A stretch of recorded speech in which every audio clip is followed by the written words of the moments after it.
आप लोग? Hope you all are doing well and study very very hard. हमने last class में metal carbonylates खत्म किए थे, ठीक है। वो कौन सा पार्ट था? पार्ट 12 था। आज हम करने जा रहे हैं part 13, that is transition metal hydrides. देखो होता क्या है, हमें पता नहीं चलता है that it is a metal hydride carbonylates. हमें उतना ज़्यादा नहीं दिमाग के अंदर जोर देखना है, हमें सिर्फ कॉन्सेप्ट के ऊपर ध्यान देना है कि हम कैसे क्वेश्चन को प्रोसीड करें और कैसे क्वेश्चन हमारे हो जाए। तो डिफरेंट टाइप ऑफ रिएक्शंस कराने का मेरा मकसद सिर्फ यही है कि आप अगर हर तरह की रिएक्शंस अगर आप लोगों ने देखी होंगी तो आप इजीली पेपर में प्रोसीड करेंगे, ठीक है। और ऑर्गेनोमेटालिक्स है, माइलेट बहुत ज़्यादा मार्क्स का आता है, 25 मार्क्स का आता है, और कोऑर्डिनेशन से भी 25 मार्क्स का आता है। तो अगर आप ये दोनों बल्क वाले चैप्टर्स अच्छे से करके जाते हैं, जो कि मैंने अपनी अपने चैनल पे बहुत अच्छे से पूरा करवाया है, और टेलीग्राम पे इसके मैंने प्रीवियस ईयर क्वेश्चंस के पीडीएफ दिए हैं, नॉट ऑफ नोट्स मैंने सिर्फ एब ब्लॉक एलिमेंट्स का और मेन ग्रुप एलिमेंट्स के नोट्स शेयर किया है अपने टेलीग्राम चैनल पे। तो प्लीज, और मैं ये चाहती हूँ कि नोट्स आप लोग खुद बनाओ, ठीक है। नोट्स खुद बनाने से बहुत अच्छी प्रैक्टिस होती है, ठीक है। चलो आज हम लोग स्टार्ट करते हैं ट्रांजिशन मेटल हाइड्राइड्स। देखो नाम से ही हमें थोड़ा बहुत जजमेंट होने लग जाता है कि हमारे पास कोई ना कोई ट्रांजिशन मेटल होगा और उसके साथ एक हाइड्रोजन लगा होगा, तो दैट्स इट, ये तो मेरा पक्का है। बस इसके साथ कोई भी लिगेंड लगा होगा, जैसे मैंने यहाँ पे फॉर एग्जाम्पल कार्बोनिल लिगेंड लगा दिया, ठीक है। तो this is transition metal hydride, nothing else. सिर्फ इतना सा स्ट्रक्चर होता है हमारा ट्रांजिशन मेटल हाइड्राइड का। मेन बात होती है कि हमने ऑर्गेनिक केमिस्ट्री में मेन ग्रुप केमिस्ट्री के मेन ग्रुप हाइड्राइड्स पढ़े होते हैं। कौन कौन से हैं? कुछ अगर दिमाग पे जोर डालेंगे तो that is lithium aluminium hydride, sodium borohydride. ये हम बहुत अच्छे से डिटेल में पढ़ते हैं ऑर्गेनिक केमिस्ट्री में। इन्हें हम बोलते हैं मेन ग्रुप एलिमेंट हाइड्राइड्स, ठीक है। क्योंकि ये H नेगेटिव डोनर होते हैं, ये H नेगेटिव डोनेट करते हैं, सबसे अच्छी बात है, ठीक है। H नेगेटिव डोनेट करते हैं, इसलिए इनको मेन ग्रुप हाइड्राइड बोला जाता है। अब इनका नेचर कैसा है? ट्रांजिशन मेटल हाइड्राइड का क्या नेचर है? क्या ये H नेगेटिव देंगे, क्या ये H पॉजिटिव देंगे? तो इनका नेचर होता है amphoteric, they are amphoteric in nature. तो सबसे पहला पॉइंट हम लिखेंगे कि these are amphoteric in nature. Amphoteric अगर हम जनरली बेसिक लेवल पे बात करें, 9th-10th में हम लोग पढ़ते थे that the particular element having both acidic as well as basic nature, both acidic as well as basic nature, जिसका एसिडिक और बेसिक नेचर दोनों होता है उसको हम लोग बोलते हैं एम्फोटेरिक, ठीक है। जैसे हम लोग पढ़ते थे वाटर जो है वो अकॉर्डिंग टू द कंडीशंस ये H+ भी डोनेट कर सकता है। अगर इसने H+ दिया तो ये एसिड की तरह काम कर रहा है और ये OH नेगेटिव बना रहा है। अगर इसने H+ एक्सेप्ट कर लिया, ये H3O पॉजिटिव बना रहा है, मीन्स इसने बेस की तरह काम किया, तो इसका नेचर एम्फोटेरिक होता है। इन द सेम वे जो ट्रांजिशन मेटल हाइड्राइड्स है ना, उनका भी एम्फोटेरिक नेचर होता है। मीन्स ये इसके बाद ये मेरी हो गई फर्स्ट लाइन, इसके बाद हमारी सेकेंड लाइन हो गई। ये H नेगेटिव भी डोनेट कर सकते हैं और H+ भी डोनेट कर सकते हैं, दोनों में से कुछ भी डोनेट कर सकते हैं। अब हमें कैसे पता चलेगा कि ये H नेगेटिव डोनेट करने वाला है और H पॉजिटिव? तो it depends upon 2 main conditions, ये 2 मेन कंडीशंस के ऊपर डिपेंड करता है। नेचर ऑफ सबस्ट्रेट, कि आपका जो नेचर है, नेचर ऑफ द कॉम्प्लेक्स भी आप लिख सकते हो, जो ये मेरा ट्रांजिशन मेटल कॉम्प्लेक्स है, ये इसका नेचर कैसा है, नेचर ऑफ द कॉम्प्लेक्स, और second nature of the reagent, आपने उसके अंदर रीएजेंट कौन सा डाला हुआ है। तो सबसे पहले अगर मैं बात करूँ nature of the complex, for example जो मैंने ऊपर कॉम्प्लेक्स लिखा, जैसे यहाँ पे कार्बोनिल लगे हुए हैं 5 और यहाँ पे मेरा कोई मेटल है, यहाँ पे मेरा हाइड्रोजन है, ठीक है, हमें पता है कार्बोनिल का जो नेचर होता है, it is a pi acceptor ligand, ये एक्सेप्ट करता है, it is a pi acceptor ligand. सबसे पहले ये पाई एक्सेप्टर लिगेंड है, और सेकेंडली ये जो है इलेक्ट्रॉन विड्रॉइंग नेचर का होता है, it is an electron withdrawing group. तो ये क्या करेगा, ये मेटल से इलेक्ट्रॉन अपनी तरफ खींचेगा, मेटल सारे इलेक्ट्रॉन ऐसे अपनी तरफ खींचेंगे, ये इलेक्ट्रॉन डिफिशिएंट हो जाएगा, तो ये रिलीज होगा एज H+। तो यहाँ पे this transition metal hydride donates H+, इसने यहाँ पे H+ दिया। तो इस चीज के ऊपर डिपेंड किया कि लिगेंड कौन सा लगा हुआ है। अगर मैंने मान लो ये लिगेंड ले लिया, यहाँ पे अमोनिया लगा दिया, या क्लोरीन लगा दिए, ब्रोमीन लगा दिए, फ्लोरीन लगा दिए, आर द सिग्मा डोनर, मतलब सिग्मा डोनर तो सभी होते हैं, they are the pi donor ligands. ठीक है, अगर आपने ये लगा दिया तो ये क्या करेंगे, ये डोनेट करेंगे मेटल को। मेटल किसको करेगा, हाइड्रोजन को। हाइड्रोजन इलेक्ट्रॉन रिच हो जाएगा, यहाँ पे ये रिलीज होगा एज H-। तो यहाँ पे it is a hydride donor, इसको हम क्या बोलेंगे, हाइड्राइड डोनर। यहाँ पे ये हाइड्राइड डोनर की तरह काम कर रहा है, यहाँ पे ये प्रोटॉन डोनर की तरह काम कर रहा है। तो it all depends on the nature of the complex, and that complex depends on the nature of the ligand that is attached to the metal। ठीक है, तो ये दोनों चीजें, it is a pi donor ligand, ये मेरा pi donor ligand है। ठीक है, अब ये तो चलो ठीक है, कॉम्प्लेक्स के ऊपर डिपेंड किया।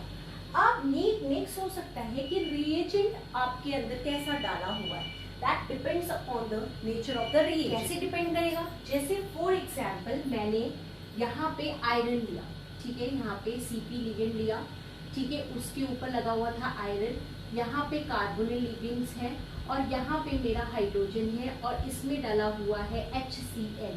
We know HCl is a very good acid, तो इनके डोनेट करने से पहले ये H+ डोनेट कर देगा, ये H+ डोनेट करेगा। अब इसने H+ डोनेट कर दिया है, अब क्या हो सकता है, ये क्या करे, H- डोनेट कर दे। अगर ये H- डोनेट कर देगा, अगर ये H- डोनेट कर देगा, तो H- H+ के साथ मिलकर हाइड्रोजन गैस बना सकता है। यस, ये बना सकता है, and that is the driving force of this reaction. हर ऑर्गेनिक रिएक्शन है, इनऑर्गेनिक रिएक्शन है, there is a driving force. कोई भी रिएक्शन होती है, उसकी कोई ना कोई ड्राइविंग फोर्स होती है। तो इस रिएक्शन की ड्राइविंग फोर्स है release of hydrogen gas, release of hydrogen gas, आपकी हाइड्रोजन गैस रिलीज हो रही है, तो जिसकी वजह से ये H- डोनेट कर रहा है। अब इसने नेगेटिव दिया, तो इसके ऊपर क्या चार्ज आएगा, पॉजिटिव चार्ज आ जाएगा। ये रिएक्शन कैसे हो जाएगी, यहाँ पे ऐसे, यहाँ पे आयरन, और यहाँ पे कार्बोनिल, और यहाँ पे carbonyl, and it is having now a positive charge because इसने H- डोनेट किया। अब यहाँ पे Cl- भी है, नेक्स्ट स्टेप में Cl- जाएगा, इस पॉजिटिव के साथ बॉन्ड बना लेगा, and we will get this type of product. ठीक है, तो यहाँ पे इसी मेटल हाइड्राइड में, यहीं पे इसने ट्रांजिशन मेटल हाइड्राइड में किसकी तरह काम किया, H- डोनेट करने का काम किया, because the reagent is HCl, जिसने H+ दे दिया था। ठीक है, अब एक एग्जाम्पल लेते हैं, यहाँ पे ही देना है। ठीक है, तो ये आप लोगों ने देख लिया, स्क्रीनशॉट ले लो, ठीक है, जल्दी से। फिर अब हम लोग आगे काम करते हैं कि ये कैसे, यहाँ पे तो चलो इसने H- का काम किया, अब देखेंगे कि H+ का काम ये कैसे कर रहा है, how it is doing the work of H+। ये H+ का कैसे काम कर रहा है। ठीक है, अब आपने यही सेम आपने सबस्ट्रेट को सेम रखा, बस आपने रिएजेंट चेंज कर दिया, आपने इसमें डाइजोनियम सॉल्ट डाल दिया, CH2N2। बहुत ज्यादा ऑर्गेनिक केमिस्ट्री में देखते हैं, कार्बीन बनता है इससे। तो इसका स्ट्रक्चर होता है CH2- and triple bond N, और इसके ऊपर पॉजिटिव चार्ज। ठीक है, अब ये जो CH2- है, ये न्यूक्लियोफाइल की तरह भी काम कर सकता है और बेस की तरह भी काम कर सकता है। It can act as a nucleophile as well as a base. आप ये बेस की तरह भी काम कर सकता है। इसके ऊपर डिपेंड करेगा, इस हाइड्रोजन के ऊपर डिपेंड करेगा। मैंने पिछली क्लास में बोला था अगर सबस्ट्रेट के पास H है देने के लिए तो, और ये अगर न्यूक्लियोफाइल और बेस की तरह काम कर सकता है, तो सबसे पहले फास्ट रिएक्शन होती है एसिड बेस रिएक्शन। तो ये एसिड की तरह काम करेगा, ये बेस की तरह काम करेगा और एसिड बेस रिएक्शन होगी। मींस यहाँ पे ये H प्लस डोनेट करेगा, H प्लस डोनेट करेगा, ये यहाँ पे लग जाएगा और ये कन्वर्ट हो जाएगा CH3 single bond N triple bond N। इसने यहाँ पे नेगेटिव था, H प्लस दे दिया, इट बिकम्स न्यूट्रल नाउ। ठीक है, अब ये यहाँ पे है पॉजिटिव, ठीक, ये बन गया ये, ठीक, इसने डोनेट कर दिया, इसने H प्लस डोनेट किया, तो ये क्या बन गया आयरन, यहाँ पे कार्बोनल, यहाँ पे कार्बोनल और इसके ऊपर आ गया नेगेटिव चार्ज, क्योंकि इसने H प्लस दिया तो अब इसके ऊपर क्या चार्ज आ गया नेगेटिव। वहां पे उसने H नेगेटिव दिया था तो प्लस चार्ज आया था, यहाँ पे प्लस दिया तो उसके ऊपर आ गया नेगेटिव चार्ज। ठीक है ना, ऑब्वियस सी बात है, टूटेगा, अगर ये प्लस होगा तो ये नेगेटिव भी होगा ना। तो यहाँ पे साइक्लोपेंटाडाइमिन रिंग। ठीक है, अब क्या होगा, ये भी यहाँ पे नाइट्रोजन गैस बन सकती है। तो here the driving force is nitrogen gas, driving force is release of nitrogen gas. Nitrogen gas यहाँ पे बहुत खूबसूरत तरीके से निकल सकती है। तो होगा क्या, ये यहाँ पे जाएगा, ये इसके ऊपर करेगा, ये जब टूटेगा तो इस पे नेगेटिव और इसके ऊपर पॉजिटिव चार्ज आएगा। भाई ये बॉन्ड टूटेगा तो इस पे नेगेटिव आ जाएगा, इस पे positive, positive negative, nitrogen gas neutral हुए नाइट्रोजन गैस निकल जाएंगे, ये पॉजिटिव था ये नेगेटिव था और हमारा ये प्रोडक्ट बन जाएगा। यहाँ पे आयरन, यहाँ पे कार्बोनल, यहाँ पे कार्बन और यहाँ पे CH3। ठीक है, बहुत आसान था। This is your diazonium salt. ठीक है, जिसको हम CH2N2 इस तरह से लिख सकते हैं, this is negative, this is positive, because यहाँ पे ये न्यूक्लियोफाइल की तरह भी काम कर सकता है, बेस की तरह भी काम कर सकता है। पर अगर किसी सबस्ट्रेट में एसिडिक H है, H अच्छा है, तो वो एसिड बेस रिएक्शन सबसे पहले होती है। तो ये H को ले लेगा, CH3 N triple bond N बना लेगा, न्यूट्रल है। ठीक है, अब ये बन गया नेगेटिव और उसको भी निकलना है बिकॉज नाइट्रोजन गैस ये इसका ड्राइविंग फोर्स है। तो ये नेगेटिव यहाँ पे जाएगा, जब ये जाएगा तो ये बॉन्ड टूटेगा तो पॉजिटिव इधर आएगा नेगेटिव, तो नेगेटिव पॉजिटिव तो न्यूट्रल हो जाएंगे, ये वाला पार्ट न्यूट्रल होके नाइट्रोजन गैस के फॉर्म में निकल जाएगा और इस पे जो पॉजिटिव आया यहाँ नेगेटिव के साथ न्यूट्रल होके ये प्रोडक्ट बना देगा।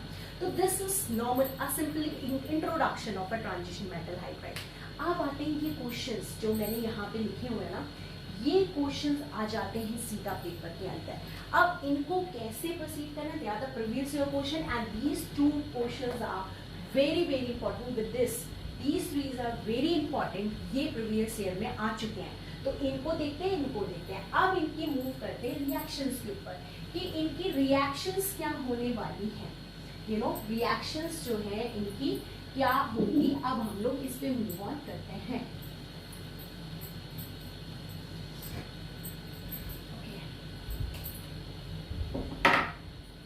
सबसे पहले ना ये दोनों करते हैं, they are very simple one. ठीक है, ये वाला क्वेश्चन मैंने प्रीवियस क्लास में भी करवाया है, जो मेटल कार्बोनिलेट था उसमें मैंने ये टेलीग्राम पे पूछा था। तो ये अभी और आपको क्लियर हो जाएगा। आपको ना बस दो बातों का याद रखना है, ऑर्गेनिक मेटेलिक केमिस्ट्री में सिर्फ दो बातों का याद रखना है। कोऑर्डिनेशन नंबर कभी भी बढ़ना नहीं चाहिए 6 से ज्यादा, 6 कोऑर्डिनेशन नंबर रखना है, 18 इलेक्ट्रॉन स्पीसीज रखनी है। ये दो चीजें अगर आपको याद ध्यान रहेंगी ना तो आप कोई भी टिपिकल से टिपिकल क्वेश्चन कर सकते हो। अगर हम यहाँ पे बात करें ना तो इट इज 18 इलेक्ट्रॉन स्पीसीज, ये 18 इलेक्ट्रॉन स्पीसीज है, कोऑर्डिनेशन नंबर इज 6। आप इसका कोऑर्डिनेशन नंबर भी 6 है, मतलब ये ले भी नहीं सकता, जब तक कार्बोनिल रिलीज नहीं करेगा तब तक ये नहीं ले सकता है। तो अगर आपने ये सोचा होता कि हम सीधा H लगा दें और वेनेडियम CO6, क्योंकि ये एज आ H प्लस देगा यहाँ से तो H प्लस ही हमको मिलना है, H प्लस नेगेटिव के साथ करेगा, चार्ज न्यूट्रलाइज हो जाएगा और ये 18 का 18 इलेक्ट्रॉन स्पीसीज भी रहेगा। अगर आपने ऐसा सोचा है तो बढ़िया बात है, अच्छा सोचा है, पर ये नहीं ध्यान दिया कि ये 6 और 1, तो यहाँ पे कोऑर्डिनेशन नंबर 7 भी हो जाएगा और वो तो बिल्कुल भी अलाउड नहीं है। कोऑर्डिनेशन, उससे स्टेरिक हिंड्रेंस क्रिएट हो गई, ठीक है, तो ये तो कभी भी नहीं बन सकता, this can't be the product. होगा क्या, इसका जो नेगेटिव चार्ज है ये एज अ इलेक्ट्रॉन रिप्रेजेंट भी तो कर सकता है, तो होगा क्या, ये H प्लस को ये इलेक्ट्रॉन ले लेगा, H plus plus electron give rise to half of hydrogen gas and that is the driving force of this reaction. ये H प्लस आया, इसने एक्सेप्ट नहीं किया बट अपना ही चार्ज इसको न्यूट्रलाइज करना था, एक इलेक्ट्रॉन दिया और ये प्रोडक्ट बन गया। ये है 17 इलेक्ट्रॉन स्पीसीज, पर आपको पता है 17 इलेक्ट्रॉन स्पीसीज भी कई बार स्टेबल होती है अगर रिएक्शन उसको प्रोसीड करा रहा है। यहाँ हाइड्रोजन गैस रिलीज हो रही, that is the driving force of this reaction, so this is the main product of this reaction, ठीक है। तो पहला क्वेश्चन हमारा ये हो गया, ठीक है। अब करते हैं नेक्स्ट क्वेश्चन। मैंने दो बातें बोली हैं, इसको लिख लो। एक तो 18 इलेक्ट्रॉन रूल फॉलो करना है, सेकेंड हमको फॉलो अप करना है कोऑर्डिनेशन नंबर 6 से ज्यादा नहीं करना है, और थर्ड बात ये है अगर जब तक कि उसका कोऑर्डिनेशन नंबर 6 नहीं हो जाता तब तक वो H प्लस ले सकता है। तो इन तीन बातों को अच्छे से आप साइड में लिख लेंगे, ऑर्गेनोमेटालिटी आपकी रिएक्शन करने में आपको बड़ा ही हेल्प होगा। तो अब हम नेक्स्ट क्वेश्चन करते हैं FeCO4 वाला। इसके बाद ये तीनों इंपॉर्टेंट क्वेश्चंस हम लोग करेंगे, ठीक है। FeCO4 2 नेगेटिव, ठीक है।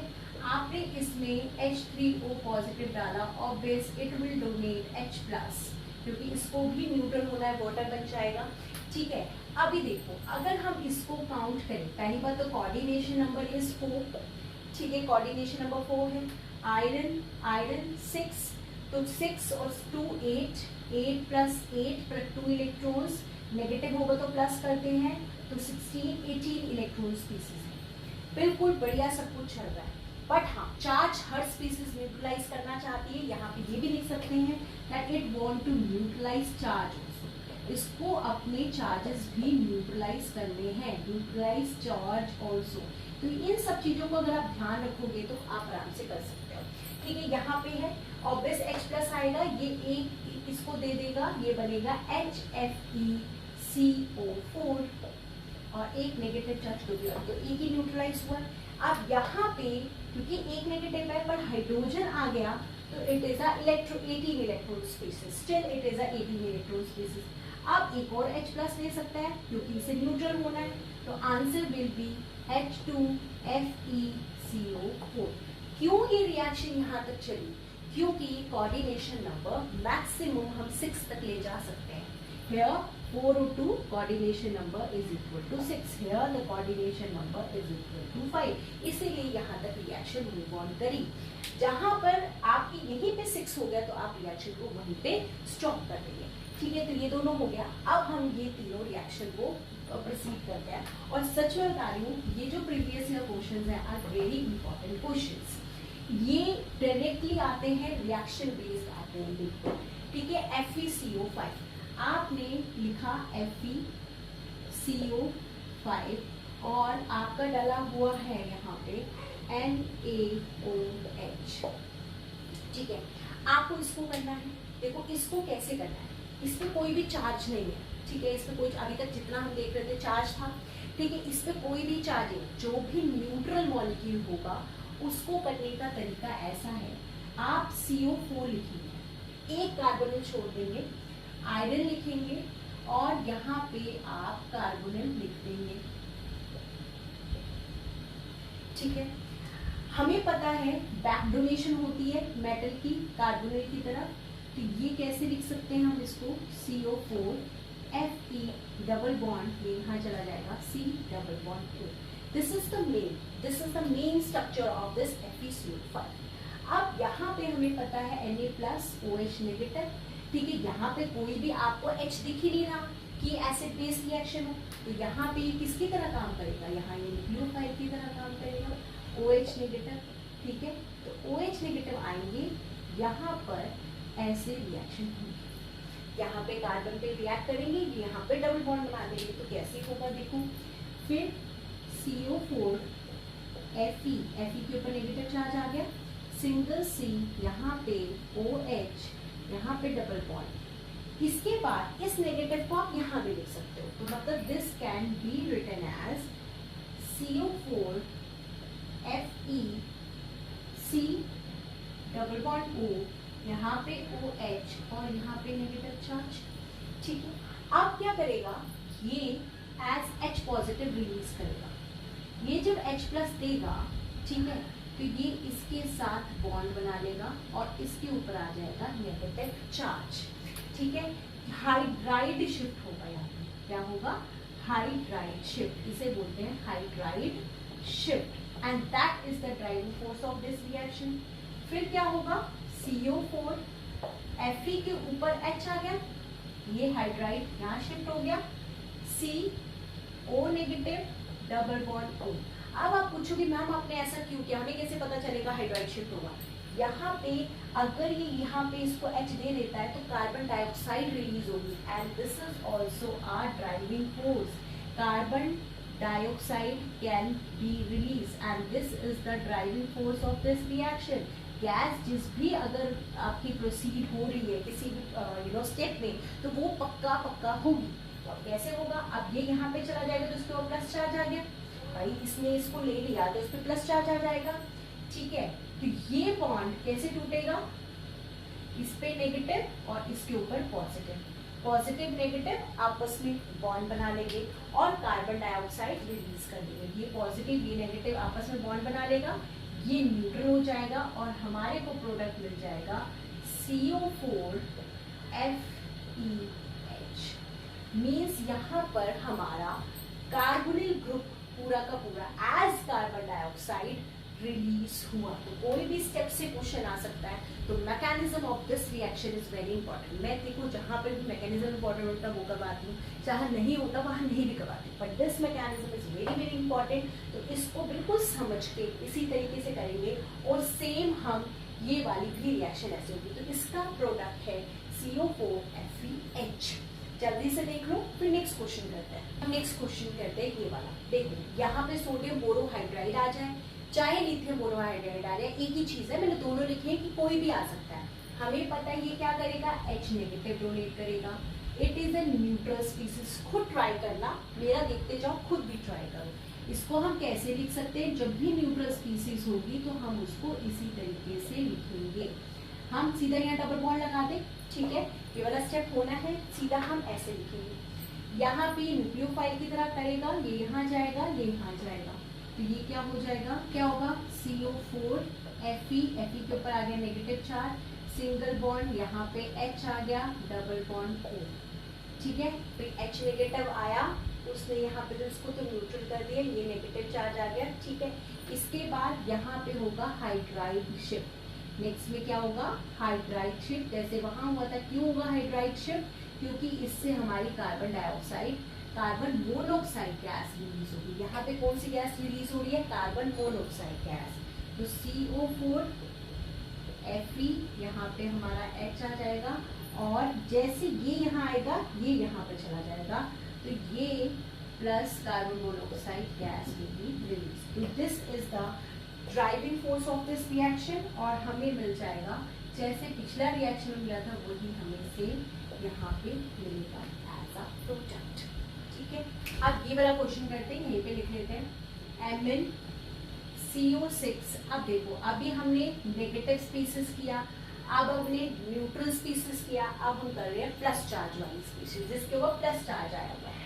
हमें ये है CH3H, ये था अल्काइल लिथियम, यहाँ पे it's not Li, it is Li। ठीक है, आई नहीं है, यहाँ पे है इट इज अल्काइल लिथियम। ठीक है, हमें पता है अल्काइल लिथियम में this is having positive charge. मैंने ऑर्गेनोमेटालिक रिएजेंट्स कराए बहुत अच्छे से, हमेशा बताया मेटल के सामने कार्बन को हमेशा नेगेटिव चार्ज मिलता है।